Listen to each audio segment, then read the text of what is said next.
नमस्कार, मैं हूँ एस्ट्रो वास्तु एक्सपर्ट आचार्य सावी सिंह।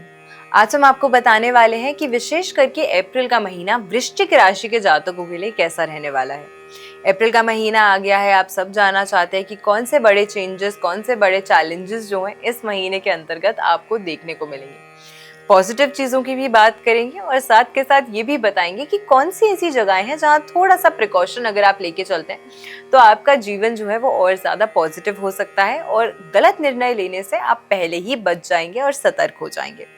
साथ के साथ जीवन में जो भी उतार चढ़ाव, संघर्ष, परेशानियां आ रही हैं, काम नहीं बन रहे हैं, एंड मोमेंट पे रुक जा रहे हैं, उसकी वजह क्या है और उसे ठीक करने के लिए कौन से उपाय इस महीने के अंतर्गत आपको करने चाहिए, वो भी हम आपको बताएंगे। देखिए, सबसे पहले अगर हम वृश्चिक राशि की बात करते हैं तो वृश्चिक राशि जो है वो राशि चक्र के अष्टम भाव की राशि है। आपका नेतृत्व जो ग्रह करते हैं वो मंगल है और मंगल आपकी राशि के साथ साथ छठे भाव का भी नेतृत्व आपकी राशि से करते हैं। मंगल की विशेष करके सबसे पहले हमें गोचर जो है उसे समझना चाहिए। इस महीने के अंतर्गत मंगल जो है वो आपके पंचम भाव में स्थित है और पंचम भाव प्लानिंग का भाव है। पंचम भाव लव रिलेशनशिप्स का भाव है, फ्रेंडशिप्स का भाव है, संतान सुख का भाव है, एजुकेशन का भाव भी माना गया है। यानी कि जीवन के कई सारे महत्वपूर्ण हिस्से, महत्वपूर्ण चीजें, महत्वपूर्ण डिसीजंस जो है हमारे वो इस पंचम भाव से आते हैं। यहाँ पर आपकी राशि के स्वामी का स्थित होना एक अच्छी चीज है, लेकिन यहाँ पर मंगल जो है वो अकेला नहीं बैठा, उनके साथ बैठे हैं शनि महाराज, उनके साथ बैठे हैं बुध और उनके साथ बैठे हैं प्लैनेट सूर्य। यानी कि पंचम भाव में आपकी राशि से जो प्लैनेट स्थित है आपकी राशि के स्वामी के साथ चतुर्ग्रही योग जो है वो पंचम भाव में बना रहा है। पंचम भाव में ऐसे नेचुरली अग्नि तत्व प्रधान ग्रहों का बैठना ये कहीं ना कहीं जो आपकी प्लानिंग है उसको प्रभावित डेफिनेटली करता है। पंचम भाव की अगर मैं बात करूं तो देखिए, यहाँ पर पंचम भाव जो है मंगल जो है वो इस महीने के अंतर्गत ऑलमोस्ट पूरा महीना ही है जो है, क्योंकि 2 अप्रैल से लेके 30 अप्रैल तक मंगल की जो प्लेसमेंट है वो यही इसी भाव में रहने वाली है। और साथ के साथ में सूर्य भी एक अग्नि तत्व ग्रह है। शनि के लिए कहा जाता है कि शनि डिले देने वाला ग्रह है और बुध एक ऐसा ग्रह है जो जिसके साथ बैठता है उसी की ही स्वभाव का हो जाता है। मंगल और शनि वैसे ही अपने स्वभाव में विपरीत हैं। साथ में सूर्य का भी जो यहाँ पे प्लैनेट प्लेसमेंट है, सूर्य मंगल के साथ तो मित्रता रखता है लेकिन शनि के साथ मित्रता नहीं रखता है। तो यानी कि एक बहुत ही ज्यादा गंभीर, हम कह सकते हैं कि जो प्लैनेट के ट्रांजिट्स आपके पंचम भाव में विशेष करके इस महीने के अंतर्गत हो रहे हैं, इसका सबसे सिंपल मीनिंग ये होता है कि इस महीने के अंतर्गत कोई भी महत्वपूर्ण निर्णय अगर आप ले रहे हैं तो सोच के लीजिएगा। ये फाइनेंशियल प्लानिंग को भी दर्शाता है, ये रिलेशनशिप्स को भी दर्शाता है। यानी कि नए लोगों के साथ मिल रहे हैं, नए लोगों के प्रति आपका आकर्षण अगर बढ़ रहा है तो थोड़ा सा ठहर जाइए, सोच लीजिए, समझ लीजिए, सामने वाले व्यक्ति को परख लीजिए। बहुत ज्यादा भी उस पर दबाव मत बनाइएगा परखने समय, पर फिर भी थोड़े से अपने डिसीजंस को अगर सोच समझ के कॉन्शियसली लेते हैं तो उसमें किसी का नुकसान नहीं है। दूसरी चीज, इस महीने के अंतर्गत क्योंकि ये फाइनेंशियल प्लानिंग और सिंपली आपकी प्लानिंग का भी नेतृत्व करता है ये भाव, तो इस समय चाहे अपनी फाइनेंशियल प्लानिंग कर रहे हैं, कोई नई गाड़ी लेना चाहते हैं, नया घर लेना चाहते हैं, बंगला लेना चाहते हैं, कहीं पर भी अपना एक अमाउंट, सर्टेन अमाउंट जो है अपने पैसे का अगर आप निवेश कर रहे हैं तो उसके प्रति थोड़ा कॉशियस एंड कॉन्शियस आपको रहना है।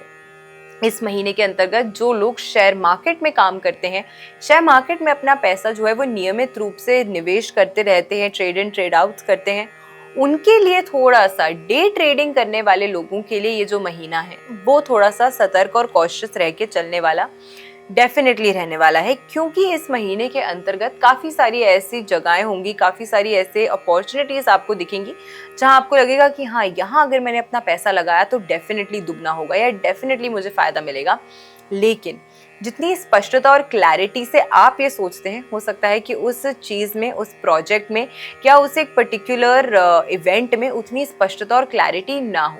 तो इस वजह से इस महीने के अंतर्गत आपको कोई भी बड़ा निर्णय जो है वो बहुत सोच समझ के और किसी की सलाह से ही लेना चाहिए। ये आपकी राशि वालों के लिए विशेष करके बहुत महत्वपूर्ण और इम्पोर्टेंट होगा। साथ में अगर हम बात करते हैं तो आपकी राशि के जो स्वामी है मंगल, इस समय के दौरान जो है वो पंचग्रही योग तो बना रहे हैं, साथ में चतुर्थ भाव में, जो कि सुख का भाव माना गया है, वहां पर राहु ट्रांजिट कर रहे हैं। और राहु की जो युति है आपके चतुर्थ भाव में, राहु की जो प्लेसमेंट है आपके चतुर्थ भाव में, ये बहुत ज्यादा पॉजिटिव जो है वो नहीं मानी गई है। कुछ समय के लिए आपके लिए राहु और बुध का जो कॉम्बिनेशन है वो भी बनेगा आपके 4th हाउस में, और 4th हाउस सुख का भाव है। 4th हाउस मदर के साथ भी आपके संबंध और रिलेशनशिप्स का भाव है। तो विशेष करके इस महीने के अंतर्गत अपनी मदर के स्वास्थ्य का आपको बहुत ख्याल रखना है, अपने खुद के भी स्वास्थ्य का आपको ख्याल रखना है। छोटी सी भी चीज़ अगर आपको लगती है कि परेशान कर रही है तो परेशानी बढ़ सकती है, इसीलिए पहले से ही एक अच्छी मेडिकल एडवाइस जो है वो आपको ज़रूर कंसिडर करनी चाहिए। छोटी छोटी दिक्कतें अगर आ रही हैं तो उन्हें छोटा समझ के टालना नहीं है, ये सबसे ज़्यादा इम्पोर्टेंट रहने वाला है। साथ में क्योंकि ये भाव जो है वो सुख, सुविधा, कंफर्ट, लग्जरी और एक आपके लिए आपके परिवार का भी भाव माना गया है, ऐसे में यहाँ पे राहु की और बुध की प्लेसमेंट जो मानी गई है वो कहीं ना कहीं व्यक्ति के जीवन में डिससैटिस्फैक्शन जो है वो पैदा करता है। मुझे और चाहिए, मुझे और बेहतर चाहिए, मुझे इससे ज्यादा चाहिए। देखिए, कमियां तो हर किसी के जीवन में है और कोई भी आज के समय पे अपने जीवन में संतुष्ट नहीं है, लेकिन हम गलत रास्ता चुने अपनी संतुष्टि को पूरा करने के लिए, ये जो है ये भी सही नहीं है। इसीलिए राहु जो एक ग्रह माना गया है और साथ में बुध के साथ जब ये युति करता है तो व्यक्ति के जीवन में सही गलत की पहचान होते हुए भी उसके बीच का फर्क या परख जो है वो नहीं करने देता है। इसीलिए जल्दबाजी में अपने छोटे से लाभ या अपने छोटे से फायदे के लिए कोई बड़ा गलत निर्णय लेने से भी आपको इस महीने के अंतर्गत थोड़ा सतर्क रहना चाहिए। ये मैं आपको पर्सनली एक सलाह देती हूँ।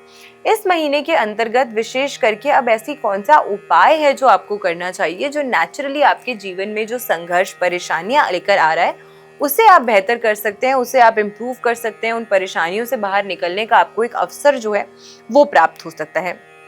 इस महीने के अंतर्गत जब भी आपके लिए पॉसिबल है, आपको शमशान घाट होता है वहां पर बैठने के लिए अगर आप कुछ व्यवस्था के लिए अपनी आर्थिक समर्थन दे सकते हैं तो बहुत अच्छा है। बैठक के लिए आप समर्थन दीजिए, या फिर क्योंकि गर्मी का मौसम है, पंखे के लिए अगर आप कुछ आर्थिक सहायता दे सकते हैं तो ये भी बहुत अच्छा है।